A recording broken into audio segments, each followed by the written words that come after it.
Hello and welcome to the Association for Art History's fourth How to Write About Art event. This is a new series of live digital talks that focus on writing about art and art history for different perspectives and for different purposes. This evening we're going to be looking at how to write successful funding applications for arts grants. My name is Claire Davis and I'm the Deputy Chief Executive at the Association for Art History. This evening I'm delighted to welcome two speakers from the ArtFund. Catherine Monks is Head of Funding Partnerships and Sarah Philp is Director of Programmes and Policy at the ArtFund.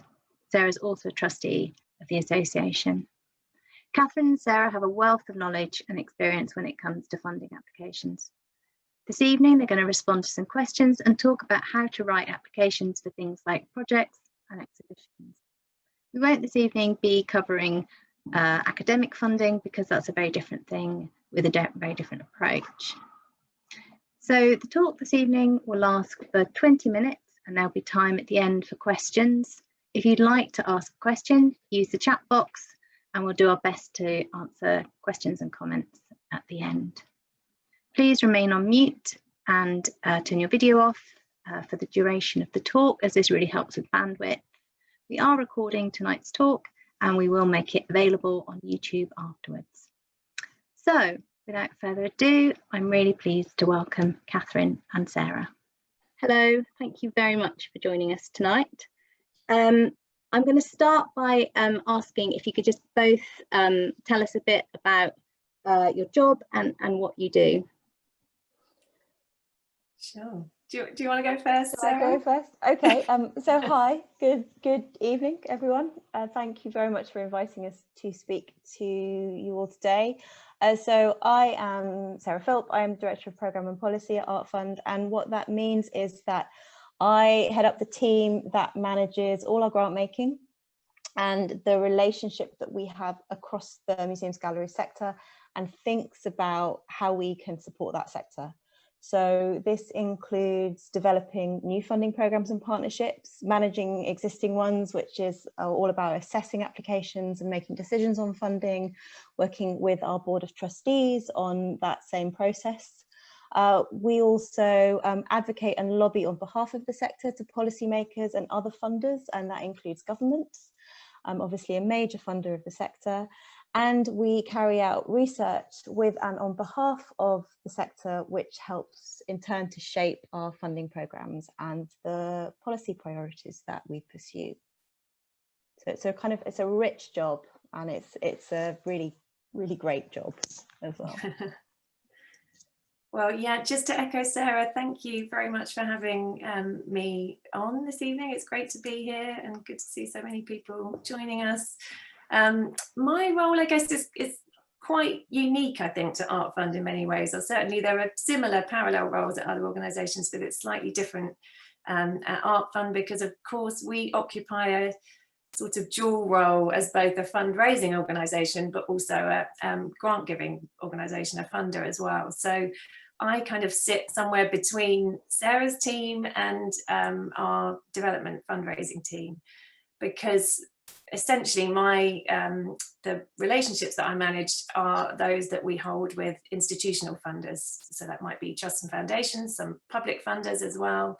And because we are a funder ourselves, the way that we tend to work with those organisations can be quite different. You know, sometimes we are a straightforward applicant and we apply in the normal way, and it's very much that traditional kind of applicant grant maker relationship.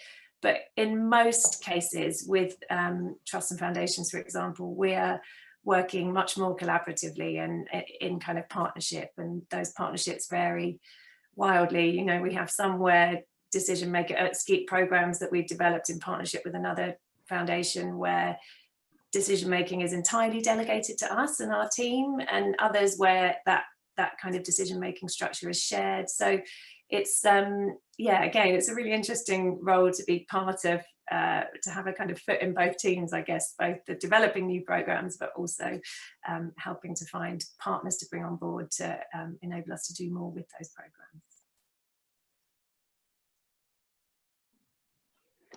Thank you. They sound like very interesting and fun and enjoyable. So thinking about like individual, like for people here sort of wanting to write, sort of apply for grants as an individual, or sort of maybe sort of small, small collaborative. What do you both look for, do you think, in sort of successful funding applications? That's a good one for you to start with. Shall I go first? So I'm in the main, I'm the one that's looking at the applications rather than writing them. So what do we look for? So it sounds really obvious, but an application that has answered the questions. And I think people would be surprised by how often applications don't answer the questions, or don't answer them sort of sufficiently kind of concisely and directly. They're funders provide guidance. They are very clear on what their priorities are. They are very clear about what they want to see achieved through their funding. And we look for applications that meet those criteria and meet those priorities. And the way that you can kind of shape your application to demonstrate how you do that that's kind of really is going to kind of be very critical to the success of that funding application. But then beyond that, there's something beyond that. It's not just a tick box exercise. The most compelling applications really tell a story. So you're crafting a kind of narrative around why you want to do what you want to do. You outline the challenge, you outline the issue, you outline the opportunity. You just kind of describe your solution to that and how you're going to go about it, and you do that in a way that goes sort of beyond ticking the box of whatever the kind of criteria and priorities are. And that is what makes a really compelling application, and those are the applications that sort of are a kind of gift to funders. The other thing that sounds really, really obvious is budgets that add up, funding that is, budgets that are realistic, where that work has really been done. They've been kind of realistically costed. It's very clear about where the money is going and what it's going to be spent on. And that kind of add up. So it's not complicated, but at the same time it's about going beyond the bare minimum to craft something that's really kind of compelling around whatever it is you want to achieve.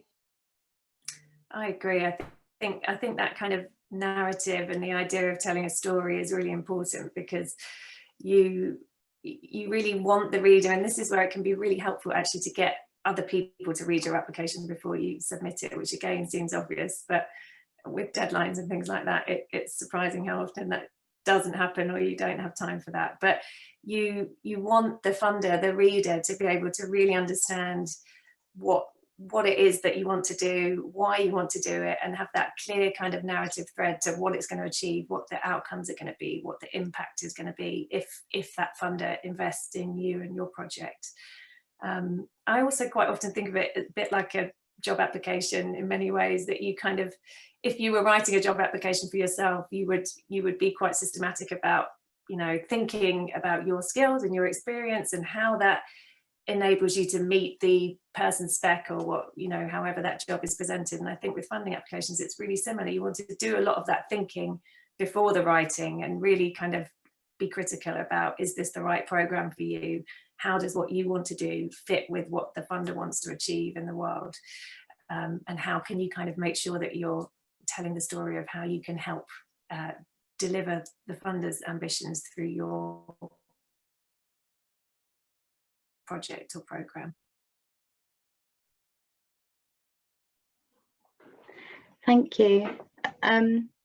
That's actually quite a good point, thinking about some of the practical, because I think that it's interesting, because one of the things I was going to ask you about is like memorable sort of funding applications. I think that's where that sort of narrative and storytelling comes into it, but also the budget side, just making sure that bit people sometimes forget about, I'd imagine, when it's like, oh, but this is the fun, this is what I want to do, and then when it comes to sort of like the okay, does everything add up? So yeah, really, really key points. Yeah, it's just really about know your stuff. Yeah. You know your stuff. And that's from the budget through to kind of your measures of success, and be just really clear about that, and really clear about why only you can deliver that. So yeah, I mean, know your stuff. Yeah, that's really, I guess that kind of comparison with a job application is a really good one. So I guess, I mean, are there any sort of particular things that you've seen, or that people kind of shouldn't do, that are absolute sort of no-nos? Don't get carried away. So the flip side of knowing your stuff is being so passionate that you just sort of get carried away. And whilst sort of on an individual level, as a funder, I really appreciate that passion, and I think that passion is what drives us all and what drives the sector. It doesn't necessarily always translate very well to a funding application. You have to be really careful about how you craft that passion. So stick to word counts. And a lot of funders now have kind of very mean forms that cut you off, but a lot of funders don't. But that doesn't mean you can ignore their word count recommendations. Don't do that, because they have a lot to read, and you know, funders read everything. Someone reads everything, so make it easy for them, because that goes a really long way. You know, what's your elevator pitch? I think that goes back to your kind of narrative. You know, be concise, stick to the word count, make it easy. It's not easy to kind of translate that passion into something kind of concise and compelling, but that's what you have to do. So please don't write the dissertation. Please don't do that, even if the box allows you to do that. You had a great example, Sarah, of some cut and pasting. Yeah, I'd also, please don't cut and paste from Wikipedia. And if you're going to, can you take the hyperlinks out? Because I have seen that more times than you'd be surprised by how often I've seen that, particularly with kind of where you're sort of you're being asked for generic information, you know, which you could cut and paste. So yeah, you don't need to do that. Just be really concise. If it's sort of generic information, just be concise. And sort of the other thing not to do is to assume that funders don't talk to each other. Yeah. So if you're looking for funding, it's very easy to kind of, you know, funders like to see budgets add up. They like to understand how you're putting a funding package together. And if they see a line that says, you know, I'm going to this person, I'm going to this person, we do speak to each other. And so just be aware of that when you're kind of putting together your package, we will probably be picking the phone up to each other as well. And I think that is interesting, because it can be challenging from a fundraising perspective. You know, it's quite common and totally kind of sensible actually to apply to more than one funder for a particular project or program that you want to run, and we all kind of get that. I think all funders get that. The key is just to make sure that you're being kind of transparent, I think, in your, when you present your budgets. And yeah, as Sarah said, the funders will pick up the phone to each other and talk to each other about applications that have come in, mostly not because they want to check on you, but because they want to sort of just figure out what part they could play in it and how that might work best alongside other funders' contributions. But yeah, so I think it's absolutely fine to kind of go out to more than one person for the same project, but just be upfront about what you're doing. And yeah, I think that's the key. Be transparent. Yeah, Kat's absolutely right. It's not about trying to catch people out. There's no kind of right or wrong answer. It's just about all of us wanting to do everything we can together to maximize how our funding is distributed, so that we're putting our funding in the kind of right place, and we're helping as much as possible to happen. So it's just about, you know, that kind of that sort of relationship management and that relationship building between funders and across projects. That's a very, very valuable point, actually, that funders do talk to each other. And I guess it's, don't try to sort of say to one person that you want this amount, and then say to another person, oh no, actually it's this amount. Yeah, but I mean, as Kat said, we completely understand the logic and sympathise with the logic to go to more than one funder for the same project, because you're trying to cover your bases. But that's also part of having a fundraising strategy, and having those conversations with funders about how you might put that funding package together, because some funders are very unapproachable and don't want to talk to you, but most funders will. And will give you, there will be advice, and it'll either be in their guidance or there'll be someone on the end of the phone. So don't be afraid to pick up the phone as well. I think when you said where is it, what things people should not do, is they should not, if there is an opportunity to speak to a funder, there isn't always, but sometimes there is, and if there is an opportunity, take that opportunity.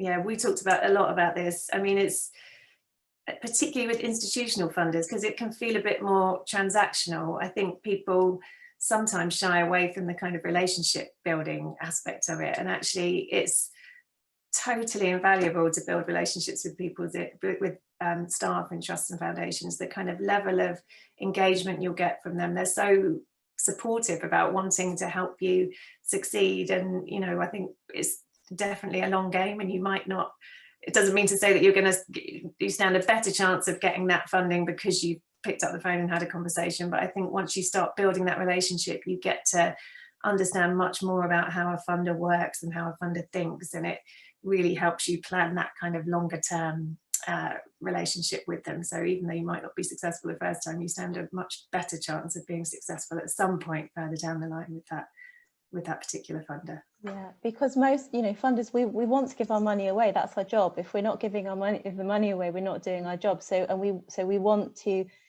do that to kind of really great projects. And so that's about getting to know the projects, but also about getting to know the people behind the project and the organizations behind the projects. So as I say, not all funders work this way, but a lot do. And if there is that opportunity to build that relationship, do it. I think that's the kind of fundamental. And particularly at the moment, with the current kind of circumstances around COVID-19 and the really sort of the crisis in the cultural sector, funders are talking to each other more than ever. So yeah.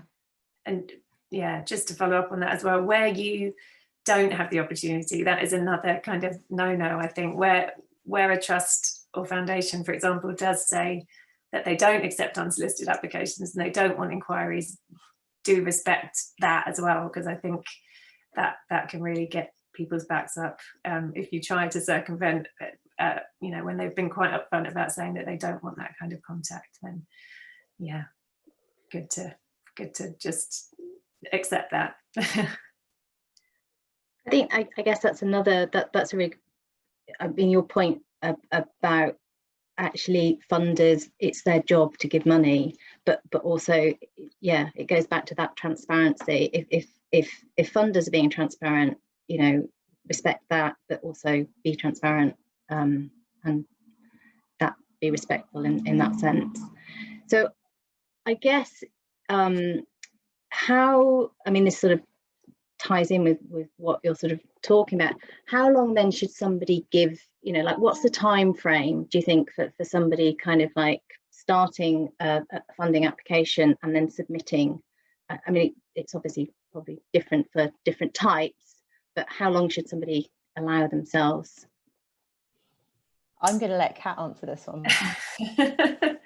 Gosh, I mean, you're right, it's completely different. It can really range depending on the sort of funder you're approaching, the sort of project or proposal you're fundraising for. I think actually a lot of the work happens either side of the actual writing of the application. Certainly for us, because we're often working in partnership, there's a huge amount of kind of work that goes into the stage beforehand, the kind of research, development, consultation with the people in the sector, to get us to the point of having what Sarah just described as the kind of elevator pitch of what we want to do and why we want to do it. And then the writing phase actually doesn't often take that long, but there's then a whole nother piece of work at the other end, which is kind of once you've got that draft, you want to go back to your stakeholders, whether that's internal colleagues or external colleagues or partners who are going to help you deliver the project. That's a really key part of the process, I think, as well. And quite often, because of deadlines and because everybody's busy, you don't allow enough time for that kind of final piece of the jigsaw. And I think actually that's really, really important to make sure that you do, because that's how you really kind of refine and get to the best version of your application that you can get to. That process is invaluable. And quite often for our big applications, and again, it's very different writing an application for a small family trust, say, that you know really well, compared to an application to the lottery fund, where you won't just have the application itself, you might have 10 appendices that you've got to write alongside that. That obviously takes much longer than the small family trust application. But yeah, the golden rule, I think, is that it's just always going to take you longer than you think it's going to. So allow as much time as possible, and even be, in terms of that final stage I was talking about, the kind of review and feedback and refining stage. Quite often we will, if it's a big application that involves lots of external stakeholders, we'll be really upfront in advance about, you know, timetabling, sending a kind of timetable of this is when you're going to get the draft, this is when you're going to need to turn it around and get it back to us, this is when you'll get the second or final draft. You know, just it can really help to manage expectations about what's required of people and when, because these, you know, if somebody doesn't know it's coming, a big lottery fund application landing on their desk with 2 minutes to review it can put a few noses out of joint.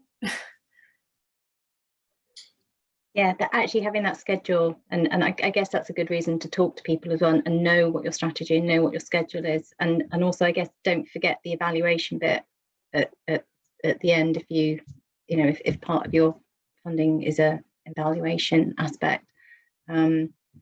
Yeah. So are there any sort of, would you say, again, this is probably a really difficult question because each kind of, it's a case-by-case basis, but are there sort of particular sort of styles or approaches or kind of like language that you'd suggest using for applications, or not using for applications? So it does, obviously it does depend, and if you were, you know, on the context, on the type of fund, or on the project you're applying for, there are, you know, conventions to language that I imagine that if you're making an application to a kind of an academic funder would be very different from if you're making an application to the National Lottery, for example. As a kind of general rule, then it's really obvious, just keep language really clear and accessible. Avoid jargon, which will kind of, you know, put some people off, or will, you know, if a grant assessor is making a kind of presentation to a panel or a group of trustees, it may take them time they don't have to kind of decode some of that language for a board of trustees. And that's the kind of other point, is that think about who's going to be reading it. But if it's a specialist panel, that's fine, because they will understand your specialist language. But boards of trustees tend to have a handful of specialists, and then they have kind of all sorts of other people with other expertise, you know, kind of, for want of a better word, kind of laymen, and they won't necessarily understand. So make it conversational, and think about, you know, who it's going to be read by. I think that's kind of the best tip I can give you. I mean, it's a really obvious one, but just think about who's going to be reading it, and don't assume they're going to know as much as you do about whatever the topic is. So how do you explain it, and how do you make it really clear? Yeah, I think I completely agree with all of that. And I think that keeping it clear and accessible, and not, you know, really kind of, this is where, again, having a an objective person to read it can really help, because sometimes we're so embroiled in the kind of jargon of our sector or our organisation that you don't even notice that you're using the jargon anymore. But I think just another maybe tip is around mirroring and reflecting some of the language that funders themselves are using. So this is where kind of tailoring your application to each particular funder that you're talking to is really important. And it's not about totally mimicking their language, because then you will lose the kind of sense of authenticity of your voice and your ownership of the project. But I think certainly look at the tone and the style and the way that the funder that you're approaching is communicating, and if you can, and it's appropriate and it kind of makes sense for your project to do so, there's nothing wrong with mirroring and reflecting some of that language back at the funder, because it's just another way of helping make it very clear and very direct how what you're proposing helps the funder meet their own aims and objectives.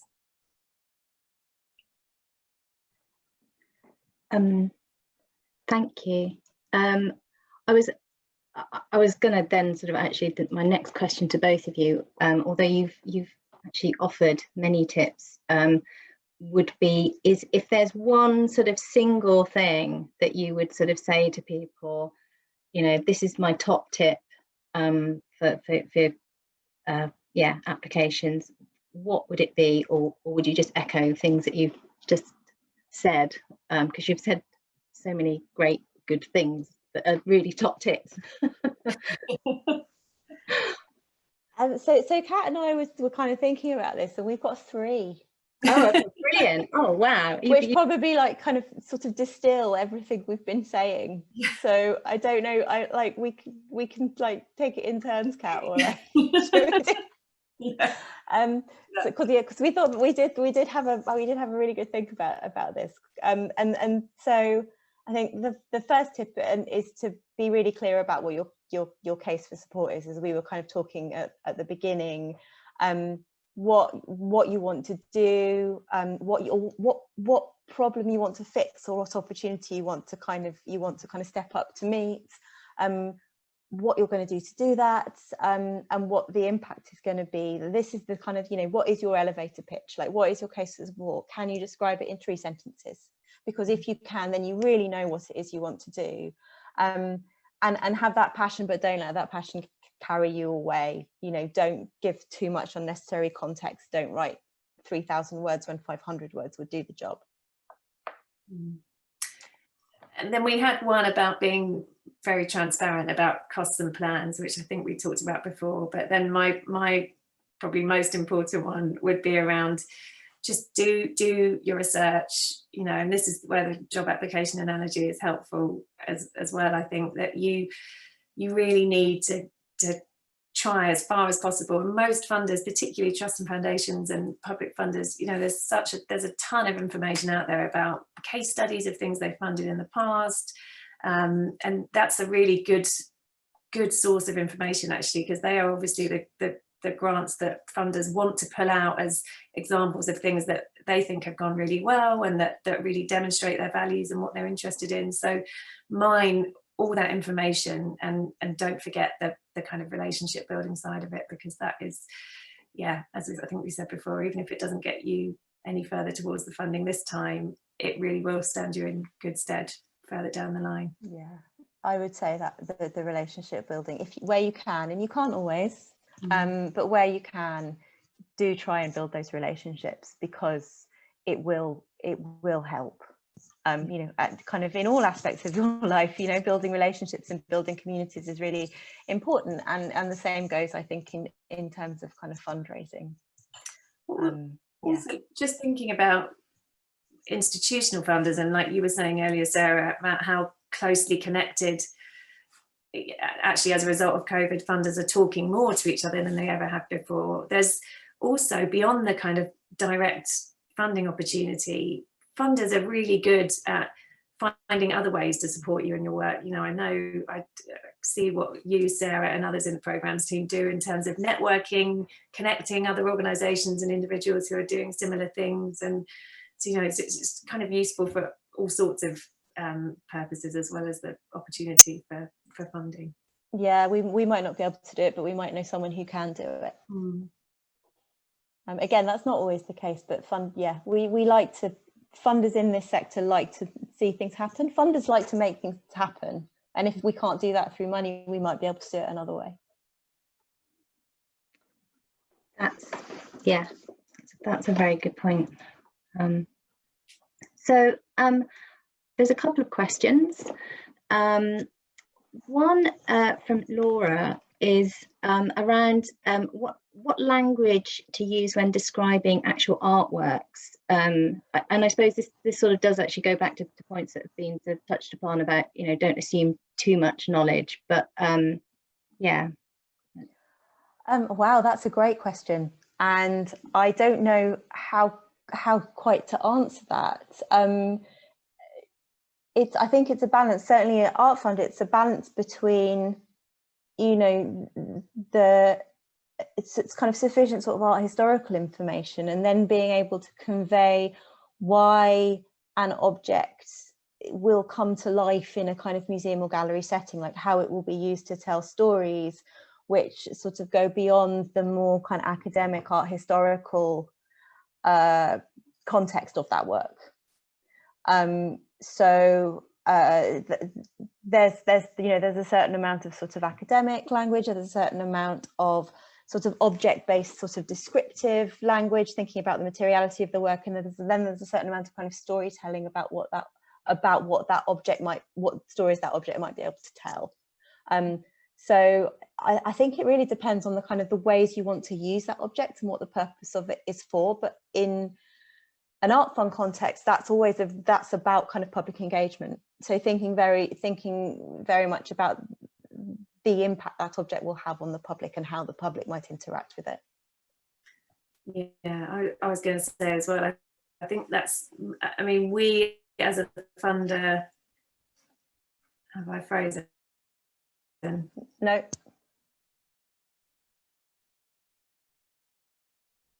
You have now.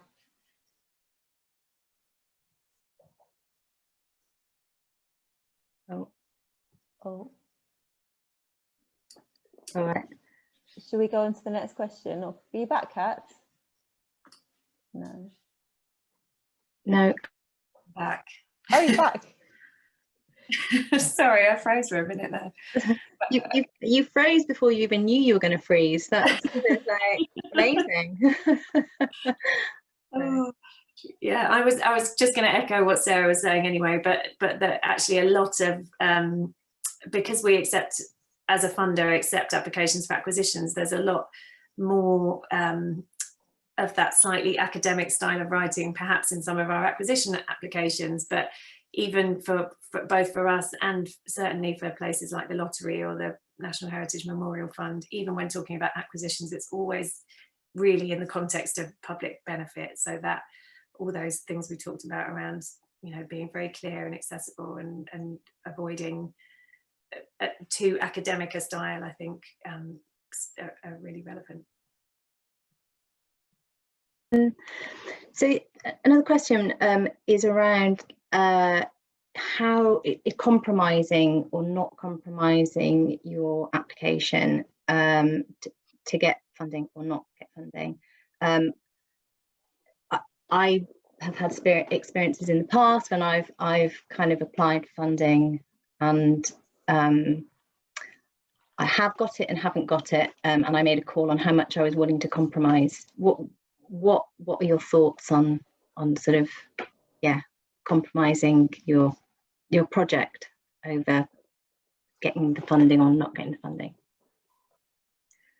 I think we've probably got slightly different takes on this from the fundraiser grant maker perspective, but yeah, it's tricky because I think it's really good to be opportunistic and to see, you know, I don't think there's anything wrong with looking at what funders are interested in and really doing a kind of creative matchmaking against what your priorities are and what you as an organisation want to achieve. So inevitably through doing that, you might end up emphasising or slightly tweaking the emphasis of how you present a project for a particular funder, and I don't think there's anything wrong with that. But I know, I'm sure Sarah will say in a minute, and I completely agree, it does need to be the right funding program for you. You know, if it isn't, a funder will see through it, and even if you were to get funding, you'd be storing up a whole load of problems for yourself further down the line then when it comes to kind of reporting and saying what you've done and how you've done it and why. So I think it's yeah, it's kind of a balance between those two. And you know, we ArtFund as a funder, we quite often launch strategic ring-fenced programs that are focused on a very particular area, and we do that to encourage and motivate people within the sector to respond to it. So, you know, that funders do that quite a lot actually. If they identify an opportunity or something that they think more people should be working in or working to achieve, then you know, that might be the motivation for your organisation to look at putting in a bid to do something, and there's nothing wrong with that. But I think being too led by the money then actually undermines your chances of getting of being successful anyway, because I think funders look for that organisational vision and want to know how what you're applying for fits into a broader strategy for your organisation and your audiences. I basically think Kat just answered that question. I mean, I've been I'm a funder, but I've also been a fundraiser. I've also applied for funding, and it's a really fine balance. And I think there's, you know, it is that balance between opportunity and kind of authenticity about what you want to do. And yes, there is always the chance to be creative, and sometimes, you know, actually if what a funder wants to do doesn't quite fit with what you want to do, that might be an opportunity for you to examine what you thought you wanted to do, and actually, is that quite right? Because funders think quite hard about how the funding that they make available kind of works. But having said all that, you know, it is quite obvious when someone is trying to squish their project into a program that doesn't quite work for them. And you've just got to be really clear about what you're trying to, why you're doing that, what you're trying to achieve. There's no right or wrong answer, but it's just something I think to be very conscious of when you're looking for the right money for the project that you want to do. Yeah, so I'm going to wrap it up. Before I do, there was just out of interest, how do funders chat to each other? How do different funders sort of talk to each other? Do you just sort of call each other up? Pretty much. Okay. Yeah, we do. There are like networks like there are for kind of any sort of, you know, kind of profession. But the number of funders that fund in the same area is pretty small. Okay. We're not necessarily all friends, but we know each other all reasonably well, and we pretty much just pick up the phone. That's okay. There's no big secret. No, that was someone had asked about that, so that's. Yeah, there are professional networks. There's an association of charitable foundations. You know, there are membership bodies for funders. But yes, we do also just like ring each other up, talk to each other. Yeah. Well, I'm gonna wrap it up because we've gone a little bit over.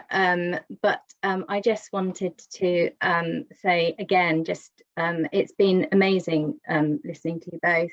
I've learned a lot. And yeah, thank you so much for just being so generous with your time and your insights.